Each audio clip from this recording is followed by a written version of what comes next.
Welcome back! It's Dani Fish. Welcome to 2021. The pandemic is not over and you still need to stay inside and wear your mask. Just a reminder. I'm feeling lazy today, hence why I'm like lounging. This is the back of my TV.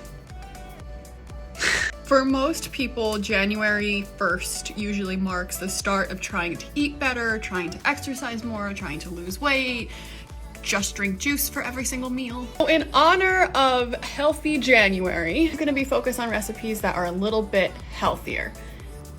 Not necessarily so much cream and eggs and fat and blah, and they're gonna be a little bit easier for you too. So if you don't have an ice cream machine, most of these recipes this month, I think, except for like one, you don't need an ice cream machine for. So recipe 1 is actually my favorite smoothie recipe turned into frozen ice pops. So I drink this smoothie pretty much every other day, sometimes like every day of the week because I love this so much. I had the idea of freezing it in the summer because it was hot as fuck. It obviously does not need to be 100 degrees for you to make this. It is really great after a workout. It's really great as a good substitution at night if you want something that's ice cream-like, that satisfies a sweet tooth but isn't super bad for you.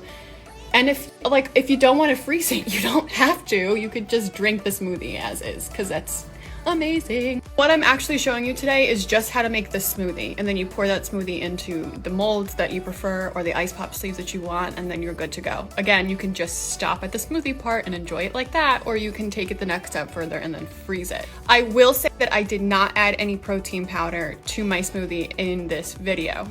I do that half of the time. You can do that and it will not affect the freeze at all. So if you want to make this a protein power smoothie ice pop, go for it. All right, let's get this smoothie poppin'. Power Smoothie Ice Pops starting now. Let's start off with an ingredient lineup. So I use the drinkable peach chobani Greek yogurt. I know this is super specific, but I love the flavor and it's a little bit lighter than just a regular Greek yogurt from a cup and still provides a really good source of protein. Then we have about 1.5 tablespoons of pineapple juice, which adds a really great pineapple flavor to everything. And next we have our chia seeds. Chia seeds are a really great source of calcium and potassium and omega-3s. You don't really taste them. They go great in smoothies. You just have to hydrate them first, which we'll get to. Then we have our kale. Kale I used to be so scared of, but now it's one of my favorite things. It is a superfood. It is so good for you. You can't even taste it in this recipe. And we use about 1/4 cup. And lastly, we have our frozen ingredients. So I'm using about 1/8 cup of frozen avocado, which should be about 1/4 of an actual fresh avocado. And then I have our frozen pineapple, which is about 1/4 cup of pineapple chunks. If you have fresh, you can use that too. Pineapple is a great source of vitamin D, and they are delicious. One of my favorite fruits to eat, let alone make into a smoothie. All right, now we need to hydrate our chia seeds like we mentioned earlier. So what this is chia seeds are actually just a really hard seed before you submerge them in some type of liquid in which it absorbs. Then it creates this nice soft pudding-like consistency. That's where you get like chia pudding from and stuff like that. So we take our Greek yogurt and our pineapple juice and you submerge all of your chia seeds by mixing it. And then you pop it into the fridge for about 20 minutes to overnight. So you can prep this ahead of time if you want to, but really all you need is 20 minutes and that will soften the chia seeds up nicely. Then we're going to add all of our other ingredients. So we add in the kale, then you add in your avocado, then you add in your pineapple, and I at the very end add in just about 1 tablespoon or 2 of water because it will make pouring this smoothie into molds a lot easier. If I was just drinking it, I wouldn't do that. I use a Magic Bullet blender. It is my life savior. I absolutely adore this thing. This is not an ad. This is not sponsored. This is just pure love for this blender. It's really great for everyday smoothies without a crazy amount of cleanup.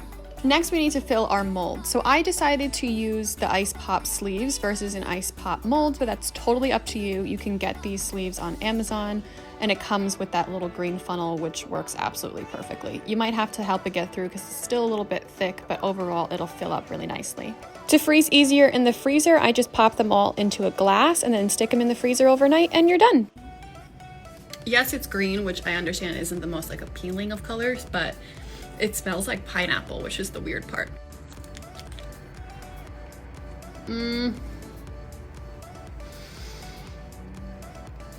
is so good.